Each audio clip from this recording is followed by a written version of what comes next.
وَلَقَدْ يَسَّرْنَا الْقُرْآنَ لِلذِّكْرِ فَهَلْ مِن مُّدَّكِرٍ۔ نحمدہ ونصلی علی رسولہ الکریم، اما بعد، اعوذ باللہ من الشیطان الرجیم، بسم اللہ الرحمن الرحیم۔ رب اشرح لی صدری ویسر لی امری واحلل عقدۃ من لسانی یفقہوا قولی واجعل لی وزیرا من اہلی رب زدنی علما۔ قرآن آسان قسط نمبر 81، آیت نمبر 187، سورہ البقرہ۔ شروع کرتے ہیں اللہ کا نام لے کر۔ اعوذ باللہ من الشیطان الرجیم، بسم اللہ الرحمن الرحیم۔ احل لکم لیلۃ الصیام الرفث الی نسائکم ہن لباس لکم وانتم لباس لہن علم اللہ انکم کنتم تختانون انفسکم فتاب علیکم وعفا عنکم فالآن باشروہن وابتغوا ما کتب اللہ لکم وکلوا واشربوا حتی یتبین لکم الخیط الابیض من الخیط الاسود من الفجر۔ تمہارے لیے روز رمضان کی راتوں میں اپنی عورتوں سے صحبت کرنا حلال کر دیا گیا، وہ تمہارے لیے لباس ہیں اور تم ان کے لباس ہو۔ اللہ سبحانہ وتعالیٰ نے جان لیا ہے کہ تم اپنے آپ سے خیانت کرتے تھے، تو اس نے تم پر مہربانی کی اور اس نے تمہیں معاف کر دیا، تو اب تم ان سے مباشرت کرو اور اللہ نے جو تمہارے لیے لکھ دیا ہے اسے طلب کرو، کھاؤ اور پیو، یہاں تک کہ تمہارے لیے سیاہ دھاگے سے فجر کا سفید دھاگا خوب اچھی طرح ظاہر ہو جائے، پھر رات تک روزے کو پورا کرو اور ان سے مباشرت نہ کرو جب تم مسجد میں اعتکاف میں ہو۔ یہ اللہ کی حدود ہیں، سو ان کے قریب بھی نہ پھٹکو، ان کے قریب بھی نہ جاؤ۔ اس طرح اللہ سبحانہ وتعالیٰ لوگوں کے لیے اپنی آیات کھول کھول کر بیان کرتا ہے تاکہ وہ بچ جائیں، تاکہ وہ تقوی اختیار کریں، تاکہ وہ بچ جائیں۔ لمبی آیت ہے، رمضان کی راتیں، کیونکہ اس سے پہلے جو امتیں تھیں ان پر جب رمضان یا روزے فرض کیے گئے تو ان کے روزے عشاء کے بعد پھر شروع ہو جاتے تھے۔ امت مسلمہ کے لیے اللہ سبحانہ وتعالیٰ نے صبح سحری کا ٹائم رکھا اور سحری میں بھی برکت ڈالی، اس کا بھی اجر ہے، اور پھر سورج غروب ہوتے ہی ساتھ ہی افطاری کرنی ہے، افطار کا بھی اجر ہے۔ دعائیں قبول ہوتی ہیں پورے رمضان میں۔ مومن جو تھے صحابہ اکرام، اب ان کو یہ ابھی تک واضح نہیں تھا کہ آیا عشاء کے بعد جب ہم اپنے گھروں میں ہوتے ہیں نمازوں کے بعد تو کیا ہم اپنی بیویوں سے تعلق قائم کر سکتے ہیں کہ نہیں کر سکتے۔ اللہ سبحانہ وتعالیٰ نے اس چیز کو جان لیا اور اس آیہ مبارکہ کو نازل فرمایا۔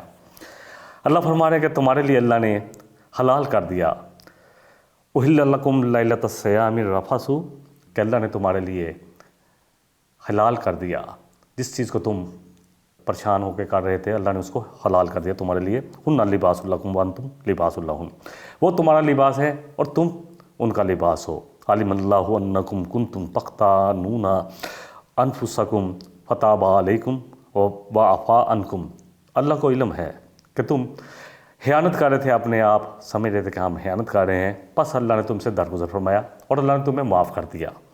فالآن باشروہن، بس اب تم ان سے مباشرت کر سکتے ہو رمضان کی راتوں میں جب تم روزے میں نہیں ہوتے اس وقت۔ وابتغوا ما کتب اللہ لکم، اور تلاش کرو جو اللہ نے تمہارے لیے لکھ دیا ہے۔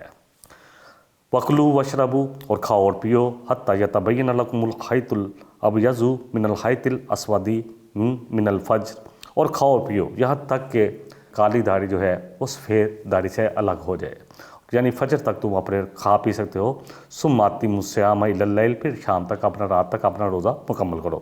ولا تباشروہن وانتم عاکفون فی المساجد، اور دیکھو جب تم مسجدوں میں اعتکاف کی نیت سے چلے جاتے ہو تو پھر آ کر گھر میں ان کے ساتھ تعلق قائم نہیں کر سکتے، چاہے وہ روزے کے بعد کا ہو۔ تلک حدود اللہ، اور جان لو کہ یہ اللہ کی حدود ہے۔ فلا تقربوہا، اور ان کے قریب بھی نہ پھٹکنا۔ کذالک یبین اللہ آیاتہ للناس، اور اسی طرح اللہ سبحانہ وتعالیٰ اپنی آیات، اپنی نشانیاں لوگوں پر واضح کرتا ہے، لعلہم یتقون، تاکہ وہ تقوی اختیار کریں، تاکہ وہ اللہ کے عذاب سے بچ جائیں۔ تھوڑا سا ہم الفاظ کو دیکھ لیتے ہیں، انشاءاللہ پھر اس پر مزید بات کریں گے۔ احل لکم لیلۃ الصیام، کہ اللہ نے حلال کر دیا روزوں کی راتوں میں، لیلۃ الصیام الرفث الی نسائکم، تمہاری اپنی بیویوں کے ساتھ تمہارے تعلق ہو۔ احل، حلال سے ہے یہ لفظ، ہا لام لام ہے لام لام، اس سے 51 کلمات قرآن میں ہیں اس مادے سے۔ الحلو اصل میں حلون کے معنی ہیں گرہ کشائی کے ہیں، یعنی گرہ کھولنے کے۔ سورہ طٰہٰ کی آیت نمبر 27 ہے، جہاں اللہ سبحانہ و تعالیٰ سے دعا کر رہے ہیں موسیٰ علیہ السلام، وَحْلُلْ عُقْدَةً مِّن لِّسَانِي، کہ اللہ میری زبان کی گرہ کھول دے، کہ اللہ میری زبان کی گرہ کھول دے۔ الحلیل جو ہے وہ خاوند کو کہا جاتا ہے۔ میاں بیوی ایک دوسرے کے لیے اپنی چادر کھولتے ہیں، اور یہ ایک دوسرے کے لیے حلال ہوتے ہیں، اپنی چادر کھولتے ہیں، تو اس لیے ان کو الحلیل اور حلیلۃ کہا جاتا ہے۔ لیلۃ الصیام، لیل جو ہے یہ لفظ جو ہے رات کے لیے آتا ہے، ہمیں پتہ ہے لیل النہار اردو میں بولا جاتا ہے۔ الصیام کے بارے میں ہم پہلے پڑھ چکے ہیں آیت نمبر 183 میں۔ صاد واو میم سوم، 14 کلمات قرآن میں آتے ہیں۔ سوم عربی زبان کا لفظ ہے، اس کے معنی ہے مطلقاً رک جانا، جیسے کوئی چلنے سے چل رہا ہے تو رک جائے، کوئی کھا پی رہا ہے تو رک جائے، کوئی اسی طرح دوسری چیزوں سے رک جانا۔ الرفث اگلا لفظ ہے ہمارا، احل لکم لیلۃ الصیام الرفث الی نسائکم۔ رفث، الرفث جو ہے را فا اور سا، رے فے اور سا سے جو ہے ہماری اردو میں بولا جاتا ہے۔ اس سے 2 کلمات صرف قرآن کریم میں ہیں۔ الرفث وہ فاحش باتیں جن کا ذکر اچھا نہیں سمجھا جاتا، یعنی جو میاں بیوی کا تعلق ہے، یہ عورت اور مرد کا تعلق ہے جمع، اور اس کا تذکرہ کرنا، اس کو رفث کہا جاتا ہے۔ تو اللہ فرما رہے ہیں احل لکم لیلۃ الصیام الرفث الی نسائکم، کہ اللہ نے تمہارے لیے تمہاری عورتوں کے ساتھ رمضان کی راتوں میں جو تم جمع کرتے ہو، ان کے ساتھ تعلق قائم کرتے ہو، اس کو جائز قرار دے دیا۔ رمضان کی راتوں میں اپنی عورتوں کو جمعہ کے لیے بلانا اور ان کے سے اس طرح کی یعنی کہ جو جنسی گفتگو ہے وہ کرنا، وہ جائز کر دی گئی۔ سورہ البقرہ کی آیت نمبر 197 میں آئے گا فلا رفث ولا فسوق، کہ جو لوگ حج کی نیت کریں نہ پھر وہ کوئی جنسی گفتگو کریں، نہ ہی کوئی ایسا عمل جس سے جنسی جذبات ابھرتے ہوں، اور نہ ہی کسی قسم کا فسق یعنی گناہ کی بات کریں۔ ہن لباس لکم وانتم لباس لہن، شوہر اور بیوی کے ایک تعلق کو، ان کے ایک رشتے کو اللہ سبحانہ و تعالیٰ نے اتنے خوبصورت الفاظ میں بیان کیا ہے، اللہ اکبر، کہ وہ تمہارا لباس ہے اور تم ان کا لباس ہو۔ لباس کس لیے ہوتا ہے؟ لباس ایک دوسرے ہمیں پروٹیکٹ کرتا ہے، سردیوں میں سردیوں والا لباس نہ ہو تو ہم شاید مشکل ہو جائے، ہمارے لیے زندہ رہنا ہی مشکل ہو جائے، اور گرمیوں میں گرمی والا لباس زینت بھی بخشتا ہے، لباس انسان کے عیب بھی چھپاتا ہے، لباس جو ہے انسان کے ساتھ ہوتا ہے، اس کو پروٹیکٹ کرتا ہے۔ لباس سب سے قریب جو انسان کی چیز ہوتی ہے، اس کے جسم کو جو ٹچ کرتی ہے، وہ لباس ہے۔ اللہ سبحانہ و تعالیٰ نے اس رشتے کو اتنا خوبصورت پیرائے سے بیان کیا ہے کہ شوہر اور بیوی ایک دوسرے کے لیے لباس کی طرح ہیں۔ لباس کے بارے میں ہم پہلے پڑھ چکے ہیں، لبس ثوبا کے معنی ہے کپڑا پہننے کے، لباسن مادہ لا با اور سین ہے، 23 کلمات اس مادے سے قرآن کریم میں آتے ہیں۔ البساہو کے معنی ہیں دوسروں کو پہنانے کے، اللباسو واللبوسو وہ چیز جو پہنی جاتی ہے، لابستو فلان اس کا معنی ہوتا ہے کسی میں گل مل جانا۔ تو میاں شوہر اور بیوی کا رشتہ ایسا ہے جو ایک دوسرے سے گل مل جاتے ہیں، کوئی پردہ نہیں ہے، ایک دوسرے کے لیے لباس کی طرح ہیں۔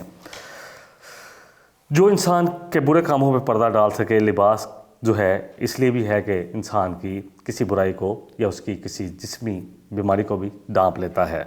چنانچہ میاں بیوی شوہر اور بیوی دراصل لبسو کے معنی سے ایک دوسرے کے عیب کو چھپاتے ہیں۔ دیکھیں اس پر تھوڑی سی بات کر لیتے ہیں۔ اللہ سبحانہ و تعالیٰ فرما رہے ہیں، جیسے سورہ نساء سورہ نمبر 4 آیت 19 ہے، وَعَاشِرُوهُنَّ بِالْمَعْرُوفِ، کہ اپنی بیویوں کے ساتھ بہترین طریقے سے زندگی گزارو۔ فَإِن كَرِهْتُمُوهُنَّ فَعَسَىٰ أَن تَكْرَهُوا شَيْئًا وَيَجْعَلَ اللَّهُ فِيهِ خَيْرًا كَثِيرًا، ہو سکتا ہے کہ تم ان کی کس چیز سے تمہیں کراہت ہو، تمہیں بری لگتی ہو، کوئی بھی چیز ہو سکتی ہے، اس کی گفتگو، اس کا انداز، یا کوئی جسم کا حصہ، یا کچھ بھی جس سے تمہیں لگتا ہے، یا کسی بھی وجہ سے، کسی بھی جسمانی بیماری کی وجہ سے، یا کسی وجہ سے بھی۔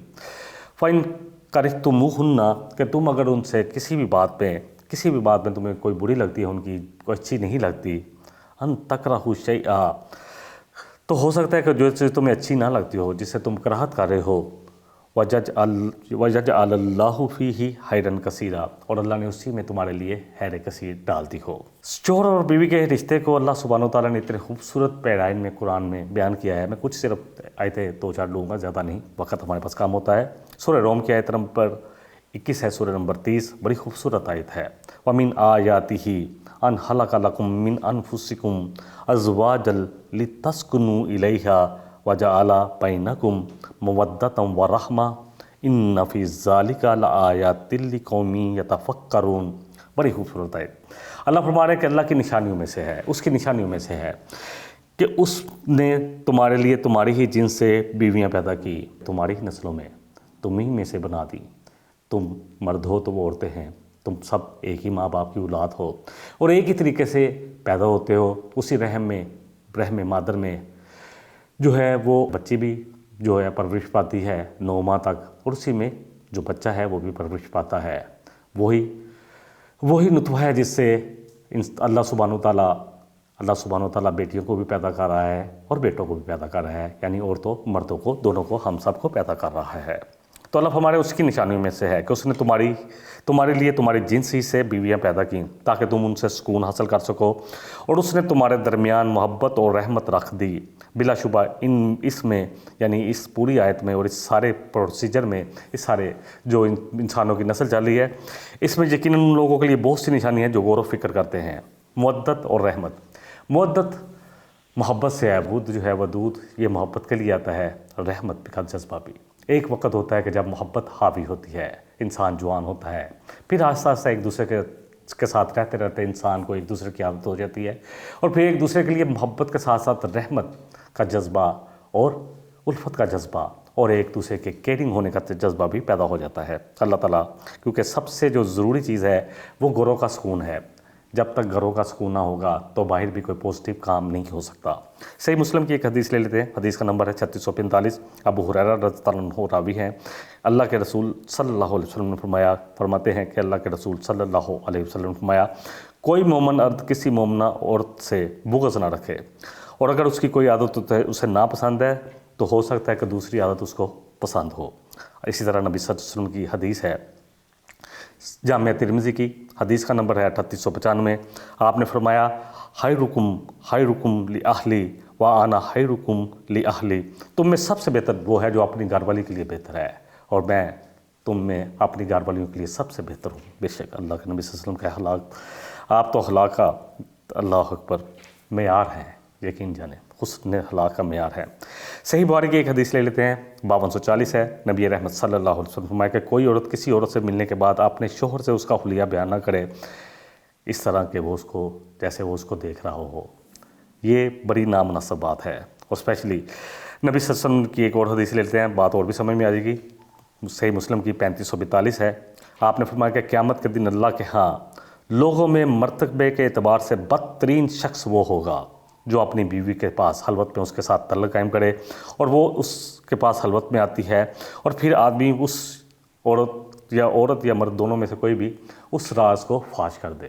یہ تو ایسے ہے جیسے شیطان، اللہ اکبر، اور شیطان کی جو بیوی ہے وہ سر عام تعلق قائم کرتے ہوں۔ اتنی بری بات ہے، اللہ اکبر۔ علم اللہ انکم کنتم تختانون انفسکم، اللہ کو علم ہے کہ تم اپنے سمجھ رہے تھے کہ ہم خیانت کر رہے ہیں۔ خیانت جو ہے تختانون کا جو ہے مادہ خا واو اور نون ہے، 16 کلمات قرآن کریم میں ہیں۔ خیانت کا کلمہ اردو میں بولا جاتا ہے، خیانت اور نفاق دونوں تقریباً ہم معنی ہیں، مگر خیانت کا لفظ عہد اور امانت کے پاس نہ کرنے پر بولا جاتا ہے، اور نفاق دین کے متعلق بولا جاتا ہے۔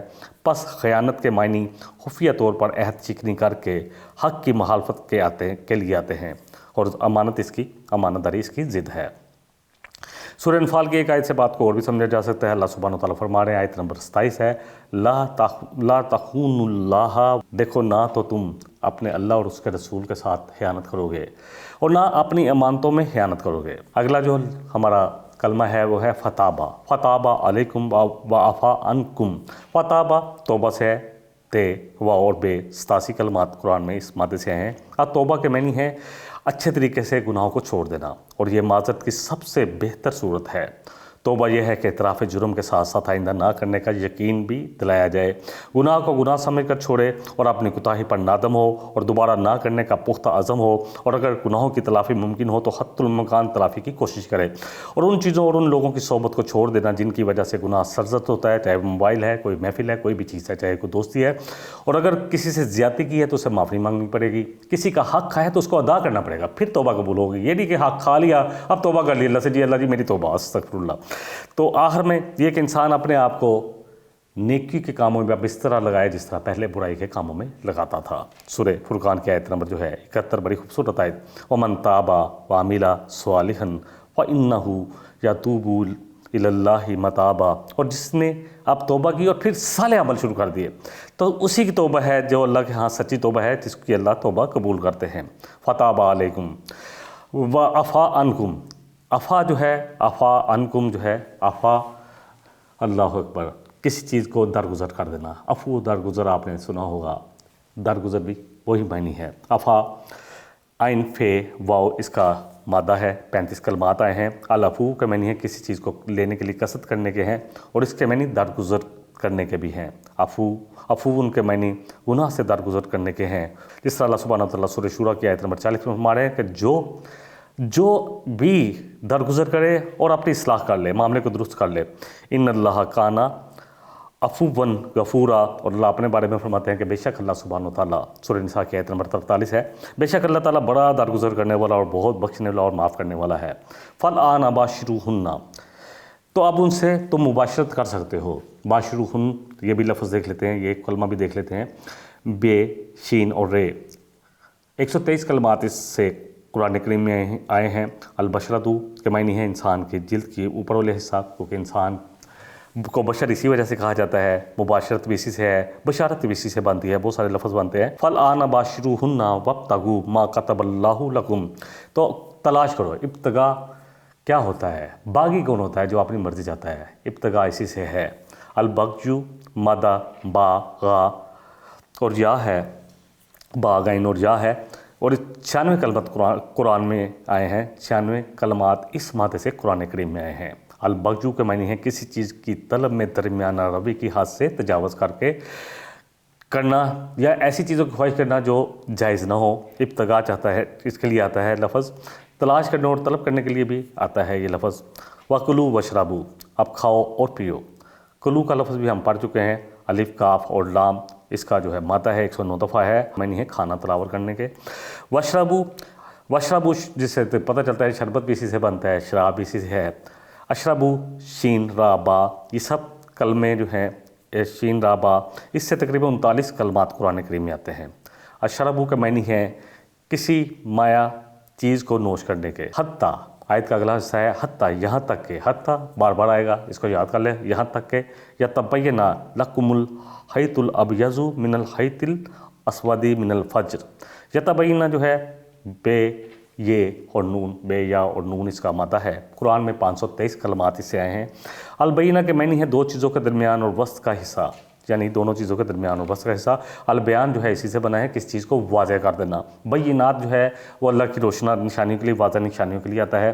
حتیٰ یتبین لکم الخیط الابیض، الخیط کا لفظ پڑھ لیتے ہیں پہلے، کیونکہ خیط الابیض بھی آیا ہے اور خیط الاسود بھی آیا ہے، تو دونوں کو پڑھ لیتے ہیں۔ الخیط خا یا اور توئیں اس کا مادہ ہے۔ قرآن میں 3 کلمات آئے ہیں، قرآن میں 3 کلمات آئے ہیں جو صرف اس مادے سے ہیں، الحیتو کے سے مادے سے۔ الحیتو کے معنی داغے کے ہیں، سورہ اعراف کی آیت نمبر 40 میں آتا ہے حتیٰ یلج الجمل فی سم الخیاط، یہاں تک کہ انسان جنت میں داخل نہیں ہو سکتا جب تک کہ اونٹ سوئی کے ناکے سے نہ نکل جائے، تو کیسے نکلے گا اونٹ؟ اللہ اکبر۔ الخیط الابیض جو ہے من الخیط الاسود من الفجر، یہ داڑھی کے لیے آتا ہے، یعنی سفید داڑھی نظر آ جائے، کالی داڑھی سے علیحدہ ہو جائے۔ اگلا جو ہے الابیض ہے، یہ رنگ کے لیے آتا ہے، سفید رنگ کے لیے آتا ہے۔ الابیض مادہ با یا اور زوات ہے، اور یہ قرآن کریم میں 12 کلمات آئے ہیں اس مادے سے۔ الابیاض کے معنی ہے سفیدی کے ہیں، اور سواد اس کی ضد ہے۔ سواد جو ہے وہ سیاہی کے لیے آتا ہے یعنی کالے کے لیے آتا ہے۔ الاسود مادہ سین واو اور دال، اس کو بھی دیکھ لیتے ہیں، اور 10 کلمات قرآن میں ہیں۔ الاسود سیاہ رنگ کو کہتے ہیں، اور الابیض سفید رنگ کو کہتے ہیں۔ سورہ ال عمران کی آیت نمبر 106 سے اور بھی بات سمجھ میں آ جائے گی۔ اللہ سبحانہ و تعالیٰ فرما رہے ہیں یوم تبیض وجوہ و تسود وجوہ، اس دن سفید کچھ چہرے سفید ہوں گے اور کچھ چہرے سیاہ ہوں گے۔ اللہ اکبر۔ سفید سے مراد کے مسرت میں ہوں گے اور سیاہ سے مراد غم میں ہوں گے۔ حتی یتبین لکم الخیط الابیض من الخیط الاسود من الفجر، فجر کا لفظ فاجرہ سے ہے۔ فاجر جو ہے وہ جو اللہ کی حدود کو توڑتا ہے اور فجر پھاڑنے کے لیے آتا ہے، اس کو بھی دیکھ لیتے ہیں۔ الفجر فے جیم اور را، اس کا جو ہے مادہ ہے رے۔ 24 کلمات قرآن میں ہیں۔ الفجر کا معنی ہے کسی چیز کو وسیع طور پر پھاڑنے اور شک کر دینے کے ہیں۔ اسی سے فجر کا لفظ صبح، کیونکہ صبح کی فجر جو ہے اس کی جو روشنی ہے وہ اندھیرے کو پھاڑ کر نکلتی ہے، تو نمودار ہوتی ہے، تو اس لیے آتی ہے۔ فاجرہ یفجرو فجوراً فہو فاجر کا معنی ہے بدکار، یہ سب ان کے معنی ہیں بدکار، یعنی جو اللہ کی حدود کو توڑنے والے ہیں۔ وَلَا تُبَاشِرُوهُنَّ وَأَنْتُمْ عَاكِفُونَ فِي الْمَسَاجِدِ، اور دیکھو اپنی عورتوں سے تم مباشرت نہیں کرو گے جب تم مسجدوں میں اعتکاف کی نیت سے بیٹھ جاؤ گے۔ اس زمانے میں کیونکہ ڈیفینیٹلی لوگ جو ہیں وہ مسجدوں میں اعتکاف کرتے تھے، عورتیں گھر میں ہوتی تھیں، اور ان کو اگر ضرورت پڑتی کبھی نہانے کی یا کسی بھی ایسی ضرورت کے لیے تو گھر آ سکتے تھے، لیکن ان کو یہ بات سمجھا دی گئی کہ تم اپنی عورتوں سے تعلق قائم نہیں کر سکتے، تم نے نیت کی ہوئی ہے اعتکاف کی۔ تو بہرحال اعتکاف جو ہے وہ مسجدوں میں ہوتا ہے، مردوں کا اسپیشلی۔ عکوفو کے معنی ہے تنظیماً کسی چیز پر متوجہ ہونا اور اس سے وابستہ رہنا۔ اصطلاح شریعت میں الاعتکاف کا معنی ہے عبادت کی نیت سے مسجد میں آنا۔ عاکفونا مادہ جو ہے عین کاف فا ہے، اور 9 کلمات قرآن میں آئے ہیں۔ تلک حدود اللہ، یہ اللہ کی حدود ہے۔ حدود کا لفظ اردو میں بولا جاتا ہے جو ایسی چیز جس پہ ایک نشان باؤنڈری بنا دیجیے کہ اس سے باہر نہیں نکلنا۔ فلا تقربوہا، اللہ کہہ رہے ہیں باہر نکلنا تو بڑی دور کی بات ہے، اس کے قریب بھی نہ جانا، کیونکہ جب نبی صلی اللہ علیہ وسلم کی وہ حدیث کہ انسان جو ہے جب حدود کے قریب جاتا ہے تو کسی وقت اندیشہ ہے کہ وہ اس کو کراس بھی کر دے، تو اس لیے ان چیزوں کے پاس ہی نہ جاؤ۔ لا تقربوا الزنا، زنا کے قریب بھی نہ جاؤ۔ بہت ساری آیتیں آپ کو ملیں گی جو تقرب کے اس کے قریب بھی نہ جانا، کیونکہ انسان قریب جائے گا تو پھر ہو سکتا ہے اس میں ملوث بھی ہو جائے۔ کذالک یبین اللہ آیاتہ للناس لعلہم یتقون، یتقون کا لفظ، تقوی کا لفظ ہم بہت دفعہ پڑھ چکے ہیں۔ یہ اللہ فرمانے کذالک یبین اللہ آیاتہ، اسی طرح اللہ تم پر اپنی آیات واضح کرتا ہے۔ للناس، اور تمہارے لیے بھی اور لوگوں کے تمام لوگوں کے لیے، لعلہم تاکہ وہ یتقون وہ تقوی اختیار کریں۔ یتقون واو کافیہ، یہ کافی دفعہ ہو چکا ہے۔ تقوی جو ہے اللہ اکبر 258 مرتبہ قرآن میں اس مادے سے آئے ہیں۔ وقایتوں کے معنی ہے اپنے آپ کو بچانا، نقصان دہ چیزوں سے بچانا، ایسی چیز جس سے انسان کے آخرت پہ نقصان ہو یا دنیا میں اس سے بچانا، یہ سب تقوی میں آیت ہے۔ سورہ تحریم کی ایک آیت لے لیتے ہیں، آیت نمبر 6 ہے، یا ایھا الذین آمنوا قوا انفسکم واہلیکم نارا، کہ اے ایمان والو، اے ایمان کے دعوے دارو، بچاؤ اپنے آپ کو اور اپنے گھر والوں کو آگ سے۔ اب اس آیت کو ہم تھوڑا سا ایک دفعہ ترجمہ کر لیتے ہیں لفظ بر لفظ، اور تھوڑے سے 1-2 حدیثوں کے بعد مکمل کر لیتے ہیں اپنے سبق کو۔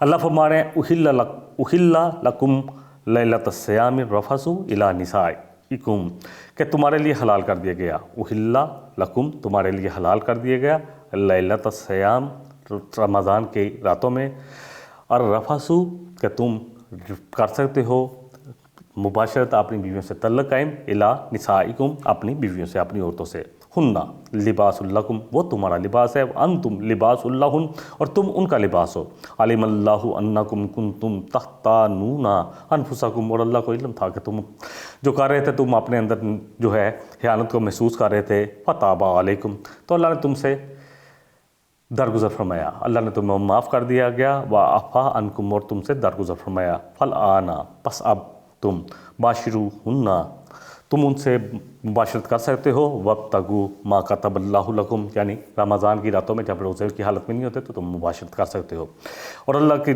تلاش کرو وہ رزق جو اللہ نے تمہارے لیے لکھ دیا ہے، وکلوا واشربوا اور ایک کام کرو، اور اللہ سبحانہ وتعالیٰ فرما رہے ہیں اور کھاؤ اور پیو، حتیٰ مطلب رات ساری کھانے کے لیے تمہاری جو بھی تم تعلق قائم کر سکتے ہو کھاؤ پیو، حتیٰ یتبین لکم الخیط الابیض من الخیط الاسود یہاں تک کہ سفید داری کالی داری سے علیحدہ ہو جائے، من الفجر فجر کے وقت فجر میں، ثم پھر اتم الصیام، تم پورا کرو، مکمل کرو اپنا روزہ، تمام کرو، الی اللیل، شام تک، رات تک، ولا تباشروہن، اور دیکھو نہ مباشرت کرنا ان سے، وانتم عاکفون فی المساجد، جب تم مسجدوں میں اعتکاف کی حالت میں ہو، تلک حدود اللہ، اور یاد رکھو یہ اللہ کی حدود ہے، فلا تقربوہا، اور دیکھو ان کے قریب بھی نہ جانا، پس ان کے قریب بھی نہ جانا، کذالک، اس طرح، یبین اللہ تم پہ واضح کرتا ہے آیات ہی، اپنی آیات، للناس، تمام لوگوں کے لیے یہ اللہ کر رہا ہے، لعلہم، تاکہ وہ یتقون، اللہ چاہتے ہیں کہ تم